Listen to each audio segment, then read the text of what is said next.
चलिए। चले थे औरों को बिगाड़ने वो खुद बिगड़ गए। चले थे औरों को बिगाड़ने वो खुद बिगड़ गए। हम तो देश की रक्षा में शहीद हुए, तुम तो आज जिंदा रहते हुए भी मर गए। तो इस चीज़ को आप लोग किस तरीके से सोचते हैं वो आपके सबकॉन्शियस माइंड के ऊपर डिपेंड करता है। चलिए, लेकिन मैंने कुछ पंक्तियाँ लिख रखा है, वो चीज़ें मैं आप सभी के सामने शेयर करूंगा। देन उसके बाद आज के इस वीडियो में हम लोग पूरे ओवरऑल जो भी एग्जामिनेशन होते हैं इंडिया में, कोई भी कॉम्पिटिटिव एग्जामिनेशन जिसमें इंग्लिश पोर्शन से क्वेश्चंस आते हैं और इंग्लिश पोर्शन से क्वेश्चंस आते होंगे, उसमें डेफिनेटली ये ज़रूर मैं बता देता हूँ कि ये तो आते ही होंगे। और इसके बारे में मैं इसकी अहमियत बताऊंगा। 2 मिनट टाइम तो दीजिए प्लीज़। आप लोग पहली बार मुझे देख रहे हैं इसलिए विश्वास नहीं जम रहा है, लेकिन ये बंदा ऐसा है ना कि आपको विश्वास आपको पागल की तरह करना पड़ेगा। ठीक है, मैं आपको नहीं बोलूँगा विश्वास करने के लिए, तो भी आपको करना पड़ेगा। शायरी तो ज़बरदस्त लिखा हूँ, शायद सुने भी होंगे, लेकिन मैं आपको सुनाने का प्रयास करूँगा अपने मुख से। पहले इसके बारे में बता देता हूँ, इसकी इम्पोर्टेंसी, क्योंकि पहले ये ठीक है। Most VVI one word substitution, OWS या ग्रुप ऑफ वर्ड्स बोलते हैं हम उसे। ठीक है, दूसरी भाषा में कर दो वन वर्ड सब्स्टिट्यूशन। हिंदी में हम लोग पढ़ते थे अनेक शब्दों के लिए एक शब्द। क्या? अनेक शब्दों के लिए एक शब्द। तो वही इंग्लिश में वन वर्ड सब्स्टिट्यूशन से अगर आपके एसएससी हो, एसएससी और डिफेंस के कोई भी एग्जामिनेशन हो, एयरफोर्स नेवी, ये सब में 2 से 3 क्वेश्चन तो आते ही हैं। इस लिख करके आप लोग ले लीजिए। और मैं इस चीज़ को इसलिए लाया हूँ, ये सीरीज स्टार्ट करने इसलिए आया हूँ क्योंकि ये सारे प्रीवियस ईयर और ये सारे मोस्ट इंपोर्टेंट है, बार बार रिपीट हुए क्वेश्चंस हैं। और इसके 99% प्रोबेबिलिटी है कि ये इस बार के जो भी अपकमिंग एग्जामिनेशन है उसमें भी पूछे जाएंगे। तो मैं इसको कुछ यूनिक तरीके से आप लोगों को याद करवाऊंगा, क्योंकि ये चीज़ें ऐसी है कि इसे न्यूमोनिक तरीके से, कुछ यूनिक तरीके से अगर आप लोगों को याद करवाया जाए, बता दिया जाए, तो आप इसे हमेशा के लिए माइंड में रख सकते हैं। क्योंकि ये चीज़ें ऐसी है कि अगर एक बार मैं आपको बता देता हूँ, ठीक है, ये चीज़ें आप लोग एक बार पढ़ लेते हैं अपने से, तो बोरिंग फील होने लगता है। 10-15 करते हैं और नींद आने लगती है, बोरिंग सा फील होने लगता है। ये हो गया idioms and phrases, synonyms, antonyms, ये सारे जो भी वोकैबुलरी सेक्शन होते हैं। और इस चीज़ को मैंने, इस बीमारी को मैंने देखा, मैंने खुद अपने साथ ये फेस किया था। तो मैंने सोचा कि आप सभी के साथ इस तरीके की तकलीफ, इस तरह की परेशानियां ना हो, इसलिए मैंने इस चीज़ को स्टार्ट किया है। तो चलिए स्टार्ट करते हैं। इससे पहले मैं आप लोगों को एक शायरी सुनाने का प्रयास करता हूँ। दिल में एक तलक है दिखाएंगे एक दिन। मैंने इसको लिख रखा है ताकि मुझे, क्योंकि जब मैं वीडियो के सामने आता हूँ तो जो चीज़ें मुझे याद रहती है वो झटाक से भूल जाता हूँ, पता नहीं, लेकिन ये सब सही हो जाएगी क्योंकि स्टार्टिंग है अभी। एक दिन, इसका नाम मैंने रखा है एक दिन। दिल में एक तलक है दिखाएंगे एक दिन। क्या? दिल में एक तलक है दिखाएंगे एक दिन। कौन है? हाँ भैया। हाँ, ऐसे ही करो।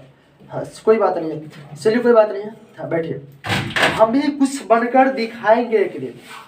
दिल में एक तलक है दिखाएंगे एक दिन, हम भी कुछ बनकर दिखाएंगे एक दिन। मत भूलना इस चेहरे को, मत भूलना इस चेहरे की याद रखना, हम भी पर्दे पर आएंगे एक दिन। हम भी पर्दे पर आएंगे एक दिन। मुझसे जलने वाले राख हो जाएंगे, मुझसे जलने वाले राख हो जाएंगे। हम शोला बनकर दिखाएंगे एक दिन, हम शोला बनकर दिखाएंगे एक दिन। अभी जी भर के हंस ले मुझ पे ऐ दोस्त, अभी जी भर के हंस ले मुझ पर ऐ दोस्त। हम भी तुझको हंसाएंगे एक दिन, हम भी तुझको हंसाएंगे एक दिन। यूं तो अभी दुश्मन बहुत है, यूं तो अभी दुश्मन बहुत है, लेकिन वो भी दोस्त बनने आएंगे एक दिन, लेकिन वो भी दोस्त बनने आएंगे एक दिन। इसी शायरी के साथ मैं स्टार्ट करने जा रहा हूँ ये वन वर्ड सब्स्टिट्यूशन, और आप लोग देखते रहिए और जी भर के इसका आनंद लीजिए। 10 से 15 मिनट का सेशन होने वाला है, ठीक है। सबसे पहला यहाँ पे देख सकते हैं वन वर्ड सब्स्टिट्यूशन का पहला क्वेश्चन आप सभी के सामने है। One who is different to art and culture, one who is different to art and culture. जो आर्ट और कल्चर होता है, जो भारतीय सभ्यता और संस्कृति होती है, भारतीय कला और संस्कृति, उसमें जो अलग अलग वेशभूषा में रहते हो, उसका कोई अपना अस्तित्व नहीं हो, उससे क्या बोलते हैं? One who is different to art and culture, उसे क्या बोलते हैं? उसको बोलते हैं फिलिस्तीन। क्या बोलते हैं? फिलिस्तीन। एक मिनट घबराइएगा नहीं, फिलिस्तीन बोलते हैं। क्या बोलते हैं? फिलिस्तीन, फिलिस्तीन का मतलब होता है अशिक्षित, अनएजुकेटेड। इसे हम दूसरे शब्दों में अनएजुकेटेड बोल सकते हैं। One who is different to art and culture is called philistine, PHILSTIN। फिलिस्तीन एक कंट्री का भी नाम है, उससे भी याद रख सकते हैं। अब इस तरीके से याद रखिएगा, एक ऐसे कंट्री जहां आर्ट एंड कल्चर के में जो होते हैं अलग अलग डिफरेंट तरीके से लोग रहते हैं, तो फिलिस्तीन, फिलिस्तीन के लोग का जो आर्ट एंड कल्चर है वो डिफरेंट है, ऐसा नहीं है। फिलिस्तीन का मतलब होता है अनएजुकेटेड या अशिक्षित, फिलिस्तीन अशिक्षित। और हम लोग बोलते हैं कमाऊ खाओ, कमाने खाने वाला। गाँव घर में कहावत है कमाऊ खाओ, तो इसी को बोलते हैं, फिलिस्तीन पर्सन को बोलते हैं कमाऊ खाओ। जो इसका आर्ट एंड कल्चर डिफरेंट है, जिसका कोई अपना अस्तित्व समाज में नहीं है, एक सोशल में, एक सोसाइटी में कोई भी उसका अपना एक स्पेशल अस्तित्व नहीं है, तो उसको बोलते हैं philistine. One who is different to art and culture, philistine. आपको फिलिस्तीन कंट्री से याद रखना है कि फिलिस्तीन के लोग का जो डिफरेंट आर्ट एंड कल्चर होता है। चलिए ये याद हो गया आप लोगों को। दूसरा है something which is fit to be eaten. कह रहा है समथिंग, कुछ ऐसा चीज, कोई ऐसी वस्तु जो फिट टू बी ईटेन, खाने के लिए एकदम फिट हो, खाने योग्य हो। क्या हो? खाने योग्य। जो चीजें खाने योग्य हो उसे क्या बोलते हैं? उसे बोलते हैं इडेबल। क्या बोलते हैं? EDIBLE। मुझे ये पता है कि यहाँ पे कुछ आपको नहीं दिखाई दे रहा होगा, ठीक है, लेकिन ये सब धीरे धीरे सही हो जाएगा। तो one who which is something which is fit to be eaten is called edible, मतलब खाद्य योग्य। खाद्य पदार्थ जो होते हैं, जो खाने योग्य होते हैं, उसे एडिबल बोलते हैं। क्या बोलते हैं? इडिबल। इडिबल, इलिजिबल, इस तरीके से मिल रहा है, खाने योग्य, edible. Something which is fit to be eaten is called edible. क्या बोलते हैं? इडिबल। इसको भी याद रखिएगा। Something which can not be understood, something which can not be understood, कुछ ऐसी चीजें जो हमारे समझ से बाहर हो, जिसे हम नहीं समझ सकते हैं। Something which can not be understood is called incomprehensible. क्या? Incomprehensible, COMPREHESIBLE, incomprehensible. देखिए इसके लिए आप घबराइएगा नहीं, टेलीग्राम चैनल का लिंक डिस्क्रिप्शन में दिया हुआ है, उस टेलीग्राम को आप ज्वाइन कीजिएगा। और उस टेलीग्राम पे आपको एक एक जो भी मैं वो क्या सीरीज यहाँ पे कर रहा हूँ, पर डे करूँगा, उसका आपको हैंड रिटन नोट्स आपको टेलीग्राम चैनल पे मिल जाएगा। तो इसके लिए घबराइएगा नहीं कि मुझे यहाँ पे सही सही दिखाई नहीं दे रहा है, स्पष्ट दिखाई नहीं दे रहा है, क्लियर दिखाई नहीं दे रहा है।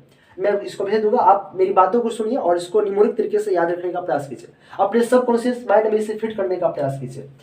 Something which can not be understood, जो चीजें हमें समझ से बाहर होती है, जिसे हम समझ नहीं पाते हैं, जिस चीज को, किसी भी चीज को, तो उसे हम बोलते हैं इनकम्प्रीहेंसिबल। अब हम लोग के एग्जामिनेशन में कम्प्रीहेंशन के पार्ट आते हैं, 5 क्वेश्चन आते हैं। कम्प्रीहेंशन मुझे पढ़ना होता है, फिर उसके बाद नीचे आंसर देना होता है। कम्प्रीहेंशन मतलब समझने योग्य, जिसे समझ करके हमें आंसर देना होता है। तो इनकम्प्रीहेंसिबल का मतलब होता है जो समझ योग्य ना हो, हमारे समझ से बाहर की चीजें, incomprehensible. Something which can not be understood is called incomprehensible, इसे याद रखिए।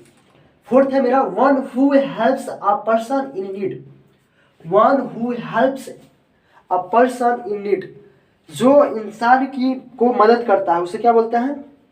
जो किसी इंसान की मदद करता है। One who helps a person, तो उसको बोलते हैं समैरिटन, SAMARTIN। समैरिटन मतलब होता है धार्मिक, एक धार्मिक अनुयायी होता है, उसे समैरिटन बोलता है। SAMARTIN, समैरिटन, ठीक है। आप अपने अकॉर्डिंग अपना प्रोनाउंसिएशन यूज कर सकते हैं। समैरिटन क्या बोलते हैं? Samaritan. One who helps in a person in a need, किसी व्यक्ति की जरूरत को जो पूरा करते हैं उसे समैरिटन बोलते हैं। क्या बोलते हैं? समैरिटन, SAMARITN, ठीक है। उसके बाद देखिए अगला है ए ट्रेड। ट्रेड मीन्स होता है बिजनेस। क्या होता है? व्यापार। ट्रेड मीन्स बिजनेस या व्यापार। ए trade that is prohibited by law. कह रहा है प्रोहिबिटेड मतलब होता है उस पर रोक लगा देना, लगाम लगा देना। प्रोहिबिटेड मतलब होता है उस पर रोक लगा देना, बैन लगा देना। प्रोहिबिटेड का क्या होता है? बैंड। प्रोहिबिटेड मतलब होता है बैंड कर देना, किसी नियम द्वारा किसी ट्रेड को, किसी बिजनेस को, किसी व्यापार को बंद कर देना। ए trade is prohibited by law, उसे बोलते हैं इलिक्ट। इलिक्ट, ठीक है। इलिक्ट, इलिक्ट मतलब होता है अवैध। अवैध, अवैध तरीके से जो चीजें हो रही होती है उसे नियम द्वारा, प्रोहिबिटेड बाय लॉ, किसी नियम द्वारा उसे प्रोहिबिटेड कर दिया जाता है। क्या कर दिया जाता है? इलिक्ट कर दिया जाता है। इलिक्ट क्या कर दिया जाता है? इलिक्ट कर दिया जाता है। ILLICIT, इलिक्ट, ठीक है। इलिक्ट कर देना मतलब कि किसी ट्रेड को, किसी ऑर्गेनाइजेशन को किसी लॉ द्वारा प्रोहिबिटेड कर देना, बैन कर देना, मतलब कि इलिक्ट कर देना, ठीक है। अगला देखिए to give up throne. Throne मतलब होता है किसी सिंहासन से, थ्रोन, थ्रोन मतलब होता है किसी पद से, किसी सिंहासन से त्याग दे देना। तो इसको बोलते हैं एब्डिकेट। क्या बोलते हैं? Abdicate, ABDICATE, abdicate. क्या बोलते हैं? Abdicate, to give up the throne, किसी पद से, कोई बड़े पद से, राजा महाराजा या कोई बड़ी अपॉइंटमेंट हुआ रहता है उस चीज से, और उसे त्याग दे देता है, उसे रिजाइन दे देता है, उसे अब्डिकेट बोलते हैं, मतलब पद त्यागना, कोई बड़ा सिंहासन को त्याग देना, छोड़ देना, ठीक है, उस पद को, उसको बोलते हैं एब्डिकेट। क्या? अब्डिकेट, ठीक है, अब्डिकेट करना, किसी चीज को अब्डिकेट कर देना, मतलब to give up the throne, abdicate कर देना, ठीक है। तो इसे याद रखिएगा। कड़ा है one who is a great lover of dash, देख सकते हैं यहाँ पे आपका इमोजी बना हुआ है और आप ही का है ये। One who is a great lover of dash, मैं इसलिए यहाँ पे लिखा हूँ किस चीज का बहुत ही ज्यादा प्यारा, किसी चीज को ज्यादा प्यार करने वाला, किस चीज को प्यार करने वाला, जिसे हम लोग बिब्लियोफाइल बोलते हैं। अब इसलिए बिब्लियोफाइल, BIBLIO, बिब्लियोफाइल। अब इसका हिंदी हम बता देंगे तो आप इसका आंसर दे दीजिएगा, इसलिए मैं आपके ऊपर छोड़ता हूं कि किस चीज को ज्यादा प्यार करने वाले लोगों को बिब्लियोफाइल बोलते हैं, आपको कमेंट बॉक्स में बताना है, फिर मैं इसको कल बताऊंगा। One who is a great lover of dash is called bibliophile. Bibliophile, bibliophile किसे कहते हैं? किस चीज को ज्यादा प्यार करने वालों को, बहुत ही ज्यादा चाहने वालों को बिब्लियोफाइल बोलते हैं। किस चीज को? यहाँ पे बताइएगा, किसी इंसान को, किसी वस्तु को, ठीक है, ब्रह्मांड की में किसी कोई भी चीज, जो चीजें ब्रह्मांड में उपस्थित है उसमें से कौन ऐसी चीज है जिसको ज्यादा प्यार करने वाले लोगों को बिब्लियोफाइल बोलते हैं, आपको बताना। अगला, a place where fruit trees are grown, कहा है एक ऐसा जगह जहां पे फल का जो पेड़ होता है, फ्रूट्स का पेड़, उसे ग्रोन किया जाता है। A place where fruit trees are grown, क्या बोलते, उसका बोलते हैं ऑर्चार्ड। क्या बोलते हैं? ऑर्चार्ड या ऑर्कार्ड बोल सकते हैं, ऑर्चार्ड बोलते हैं। क्या बोलते हैं? ऑर्चार्ड मतलब होता है फल को जहाँ पे कोई फ्रूट, कोई फल का पौधा को लगाया जाता है, ज्यादातर करके जम्मू कश्मीर में, जहाँ पे पूरा का पूरा बड़ा बड़ा बागान होता है, सिर्फ और सिर्फ वहाँ पे फलों का बागान होता है, उसे ऑर्कार्ड बोलते हैं। क्या बोलते हैं? ऑर्कार्ड मतलब कि फलों का साला, फलशाला, ठीक है। हाँ, तो यहाँ पे a place where fruit trees are grown is called orchard. क्या बोलते हैं? ऑर्कार्ड या ऑर्चार्ड बोलते हैं, ठीक है। अपने अकॉर्डिंग आप प्रोनाउंसिएशन यूज कर सकते हैं जैसे आपको याद हो, क्योंकि अभी हमें याद करनी है। One who does not tyre easily, tyre, tyre means होता है टायर्ड मीन्स थकना, कह रहा वो एक ऐसा व्यक्ति, वन हु कोई ऐसा व्यक्ति, डज नॉट टायर इजिली जो आसानी से नहीं थकता हो, मतलब वो थकता ही नहीं हो कभी, जो दिन भर मेहनत करता हो, जैसे माउंटेन मैन दशरथ मांझी, उनके बारे में अगर आपको शायरी याद हो तो जरूर बताइएगा। माउंटेन मैन दशरथ मांझी जो इजिली टायर होने वाले लोग ही नहीं थे, वो बहुत ही जिद्दी किस्म के लोग थे। और अगर आप भी जिद्दी नहीं बनिएगा तो आपका भी एसएससी निकलने वाला नहीं है, चाहे कोई भी कंपटीशन अभी के समय में। One who does not tyre easily, one who does not tyre easily, ठीक है। और हम लोग इसके बाद पढ़ने वाले हैं हिस्ट्री में खिजली, मतलब खिलजी, ठीक है। तो ये चीजें हैं क्योंकि हम खुद अभी पढ़ने वाले हैं खिलजी डायनेस्टी को। One who does not tyre easily बोलते हैं, उसे बोलते हैं इनफैटिजेबल, ठीक है, इनफैटिजेबल, इनफैटिजेबल। वन हु डज नॉट, ठीक है, इन सॉरी एक मिनट, थोड़ा सा इसमें, हाँ एक minute. One who does not इसका होता है इनडिफिटिजेबल, TAGABLE, ठीक है, इनडिफिटिजेबल, ठीक है, जो कभी थकने वाला नहीं होता उसको बोलते हैं इनडिफिटिजेबल, ठीक है, जो कभी थकता ही नहीं हो, लगातार मेहनत करता हो। और कह रहा है इनकेपेबल ऑफ बीइंग रीड, जो पढ़ने में असमर्थ हो, क्या हो, किसी चीज को पढ़ने में असमर्थ, उसे बोलते हैं इलिजिबल। क्या बोलते हैं?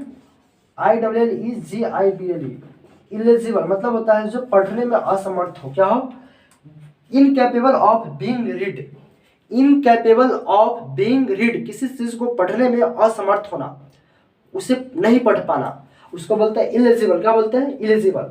फटाफट रिवीजन कर देते हैं। One who is different to art and culture is called philistine. Something which is fit to be eaten, जो चीजें खाने के लायक हो उसे बोलते हैं edible. Something which can't be understand is called comprehensible. One who helps a person in need is called Samaritan. और trade that is prohibited by law, किसी नियम द्वारा किसी ट्रेड को प्रोहिबिटेड कर देना उसको बोलते हैं इलिकिट, ILLICT, इलिकिट। To give up the throne is called अब्डिकेट, to give up the throne is called अब्डिकेट। One who is a great lover of dash is called bibliophile, आपको बताना है। अ place where fruit trees are grown is called ऑर्कार्ड, ORCHARD, ऑर्कार्ड, ठीक है। अ place where fruit trees are grown is called ऑर्कार्ड। One who does not टाइजली इनडिफिटेबल, इनडिफिटेबल, ठीक है, और incapable of being read is called ineligible, ठीक है। तो इसी के साथ आपका आज का सेशन खत्म होता हुआ, कल की सेशन में हम लोग फिर नए जोश और कुछ नए इंप्रूवमेंट के साथ मिलेंगे। और आप इसको जाकर के रिवीजन कीजिए 1 टाइम्स और टेलीग्राम पे जाइए, इसका आपको PDF मिल जाएगा हैंड रिटन। तब तक के लिए आप सभी को लव यू, जय हिंद, बाय बाय। बंद करता हूँ।